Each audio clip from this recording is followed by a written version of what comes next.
If you looked at Earth from space, you'd think we were living in paradise. Record-breaking GDPs, stock markets hitting all-time highs, billionaires launching rockets for fun. The world has never been richer.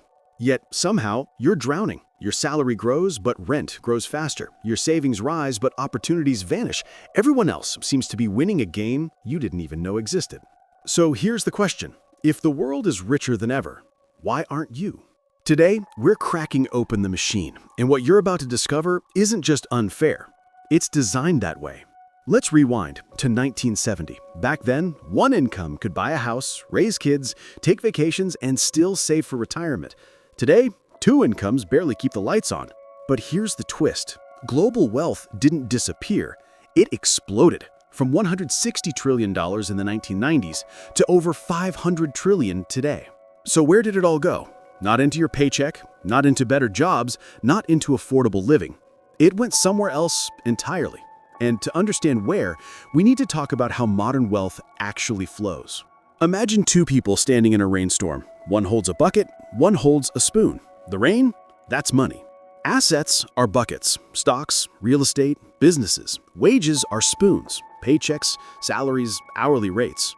When wealth rains down on the economy, it pours into the buckets, not the spoons. So while global wealth skyrockets, your spoon stays exactly the same size. Now, let's add the second layer, financialization. This is when the economy stops rewarding work and starts rewarding ownership. Stocks make money while you sleep. Real estate appreciates while sitting empty. Debt generates profit for banks, not borrowers. The people who own the system own the wealth. And here's the final twist. Inflation without compensation. Prices rise, wages stagnate. Every year, your paycheck buys less life. The world gets richer, you get poorer. Not because you're failing, but because the system was rigged from the start. So when did all this begin? The answer? The early 1980s.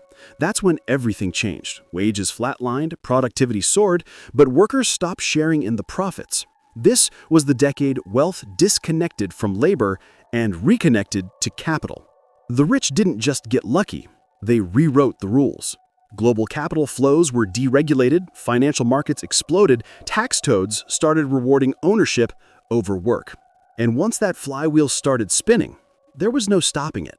Housing became an investment vehicle, not shelter. Education became a debt trap, not opportunity. Healthcare became a profit center, not a right. Even living became a subscription model. By 2023, the richest 1% owned nearly half of all global wealth. You can't compete with that. You were never supposed to. So what does this mean for your life? It means you're playing a game where assets beat income, capital beats labor, location beats effort, information beats hard work. It's why the middle class is vanishing. It's why your parents built more with less, and you're building less with more. It's why saving feels impossible. It's why working hard no longer guarantees success. The world is richer than ever, but the pipelines that deliver that wealth, you were never plugged into them. Here's the uncomfortable truth. You're not struggling because the world lacks money. You're struggling because the system decides where money flows, and it doesn't flow to wages. So what's the way out? Stop relying on the spoon. Start building buckets. That means owning assets, even small ones, learning how money compounds, understanding markets, not just working in them, treating financial literacy like survival, not a hobby. Because in a world where wealth grows faster than ever, the real question isn't why am I not rich? It's why am I still earning like it's 1970? The system won't change, but you can. So tell me, do you think the system is broken or working exactly as intended?